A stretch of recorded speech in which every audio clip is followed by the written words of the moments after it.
This is Satan's Trilogy, reading 10. Chris saw another young customer looking at some shoes, turned and said, "Good luck, girls. They can ring you up at the front. Please tell them Chris helped you. Don't forget to look for that perfect clutch."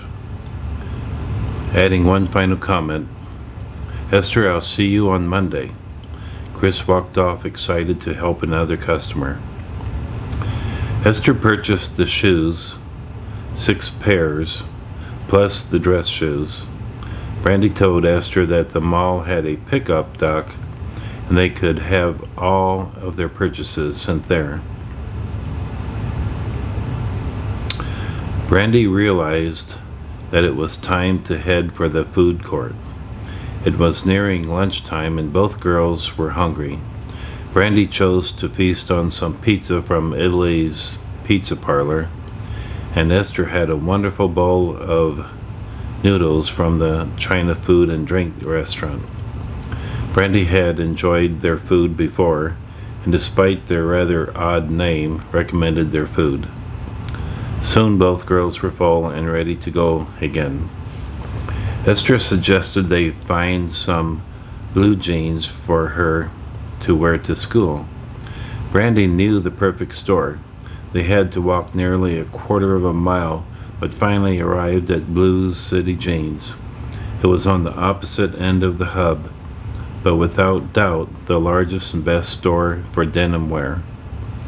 "Wow, this store looks huge." Esther stood in front of the solid blue entry, with blue glazed tile on both sides of the door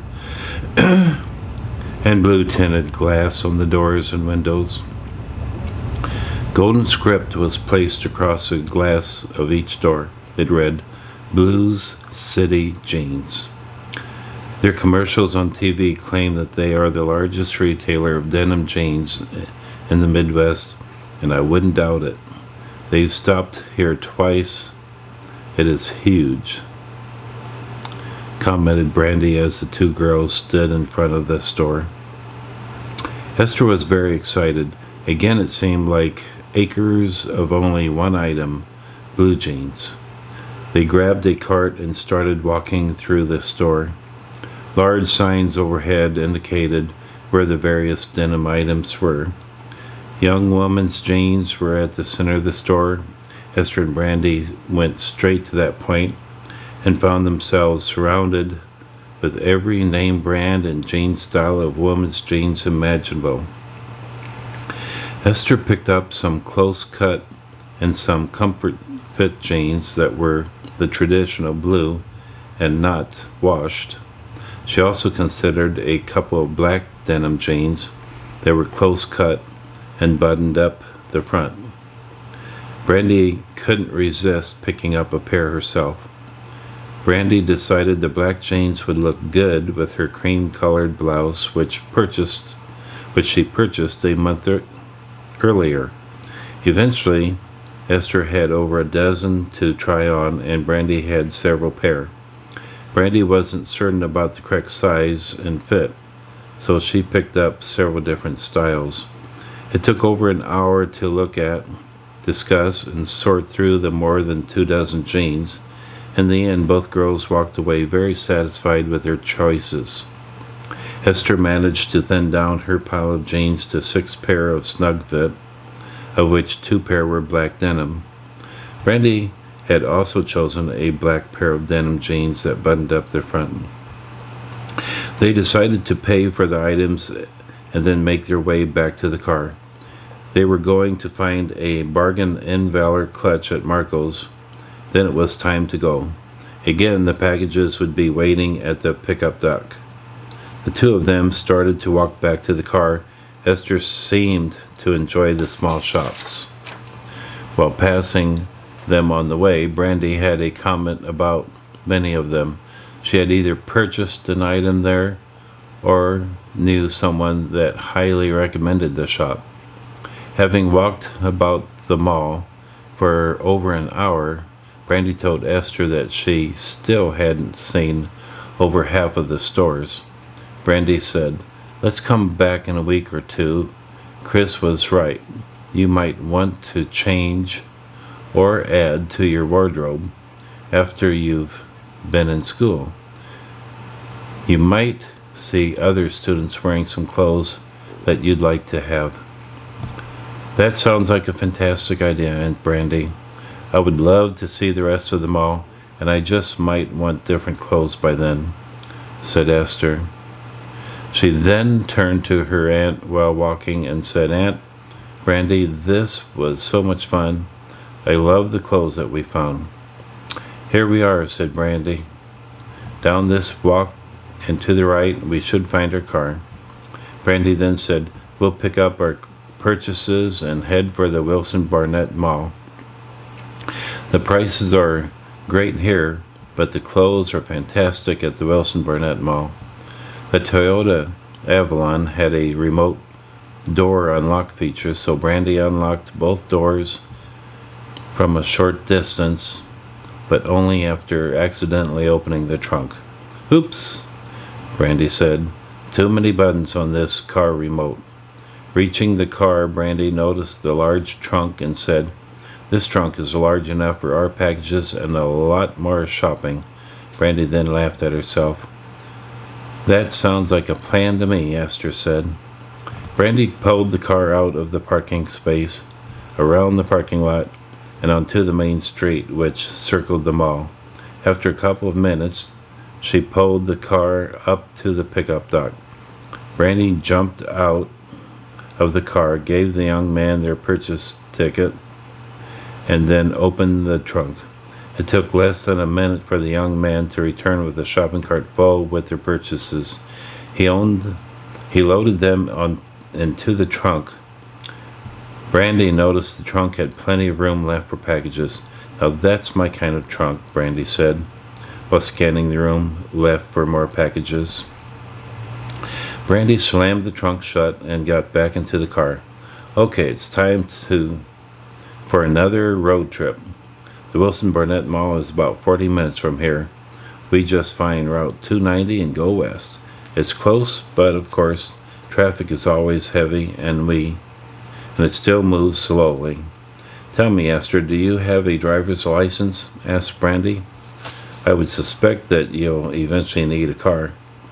Dad had me driving different vehicles most of my life, and when Dad wasn't around, the people I lived with would let me drive their vehicles. I drove mostly trucks and military vehicles, of course. I have driven lots of motorcycles, but the best way to get around on narrow streets in a crowded city, Esther said, was taking all of the sights while talking. Dad took me for my license in the center of Hong Kong at the Public Security Bureau. I passed a lengthy exam and driving test. The license is good for 10 years. I believe that my Hong Kong license will be recognized here for at least a year. I carry an international driving permit, which was a separate application. Esther stopped talking, looked at Brandy and chuckled. I guess that was a rather lengthy answer to a simple question, so the answer is yes. Brandy laughed with Esther. I don't mind. You've had a very worldly life and you're only 18 years old. It's fascinating the places you've been and the things you've done. By comparison, my life must appear to be rather boring. Smiling at Esther, Brandy confessed, Trust me,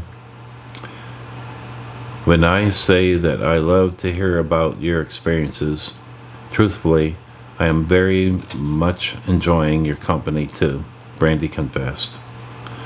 Thank you, Aunt Brandy. Dad told me you were wonderful and that we would be good for each other. Dad was very wise. He was always ready for the unexpected, and he always had a contingency plan. I guess he never worried about me should something happen to him, because he knew you were here for both of us. Esther sighed just a bit. In the Chinese culture, nothing is more important than family. Dad knew that I understood this, and he knew that you did too. Esther stopped talking for a minute. And Brandy, it's best that you don't repeat any of my conversations with you, especially talks about Dad. Well, my dad had hundreds of friends. He did have some enemies. It's best that you don't repeat our conversations to anyone. I don't want to scare you, but Dad's enemies are very bad people that might want to hurt you because you are his sister. Esther looked at Brandy to see if she understood what she was saying. Brandy was moving slowly through the traffic and was able to focus on Esther's conversation without distraction. Brandy looked at Esther just for a moment, then focused on the road again. Your dad didn't write regularly, and when he wrote, he left out details about where he was and what he was doing. The letters came from a private mailing service to conceal where they came from. I knew that his discretion was meant to protect both of us, and I understood that we need to continue to be discreet. Esther, your dad and I had a very strong bond. Perhaps it is because we were family. Nevertheless, I think it was more than that. We shared life's problems for many years, and that helped create a bond that has remained strong. We've both always been there for each other. I knew your dad was concerned for me and you. I also knew that he felt comfort in knowing that I was here for both of you. Brandy stopped talking to make a turn into the mall's parking lot. Brandy continued, our conversation will remain between just the two of us, and I will not do or say anything that could jeopardize our safety. Brandy parked the car, looked at Esther, and said, we got lucky. We're parked right in front of Marco's for women. Let's go see if that holy grail of a purse is in there. Brandy laughed. Esther was pleased. She knew that Brandy understood their conversation about her dad should not be repeated, and she was pleased that Brandy was not freaked out about the inferred risk of her dad's enemies. And that's the end of reading 10. Hope you enjoyed it.